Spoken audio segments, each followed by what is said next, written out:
ত্রিপুরার প্রাক্তন মুখ্যমন্ত্রী তথা সাংসদ বিপ্লব কুমার দেবের তরফে পশ্চিমবঙ্গের ভোট পরবর্তী হিংসার পরিস্থিতি খতিয়ে দেখতে আসার প্রাক্কালে কলকাতার প্রাণকেন্দ্রে তাজা বোমা উদ্ধার ঘিরে তীব্র চাঞ্চল্য।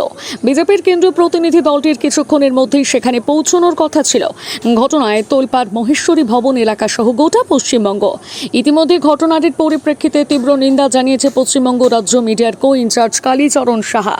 আমাদের কিছুক্ষণের মধ্যে আমাদের কেন্দ্রীয় টিম আসছে এবং তার সামনে কলকাতা পুলিশ নাকি দায়িত্ব নিয়ে থাকার পরও এখানে যদি বোমা পাওয়া যায়, এর চেয়ে লজ্জাজনক বোধহয় বাংলার জন্য কিছু হতে পারে না। আমি বলতে পারবো না বোমা না কি রয়েছে, দড়ি দিয়ে বাঁধা দেখছি, তবে আমি তো বাঁধি না, কিন্তু বলতে পারবো না। যারা বাঁধেন তারা বলতে পারবেন হয়তো। পরীক্ষা করার প্রয়োজন মনে হচ্ছে। অবশ্যই পরীক্ষা করার প্রয়োজন। এখানে আমাদের সব কার্যকর্তারা রয়েছেন, এখানে সেন্ট্রাল কমিটি রয়েছেন, আপনারাও তো রয়েছেন। পেটে যদি ফাটে তাহলে তো সবাই আহত হবো আমরা।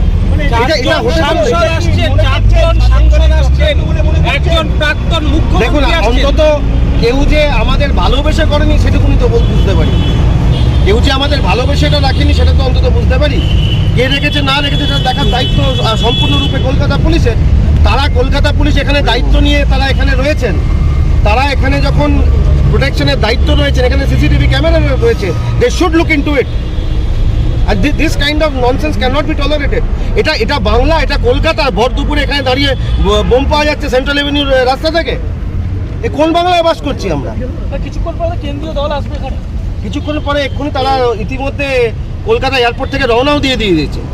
এবং কলকাতা পুলিশের, আমি তো অবাক হয়ে যাচ্ছি, কলকাতা পুলিশ এই জায়গাটাকে গরম করে ঘিরে কেন ফেলেনি, কেন তারা বোম স্কোয়াডকে ডাকেনি?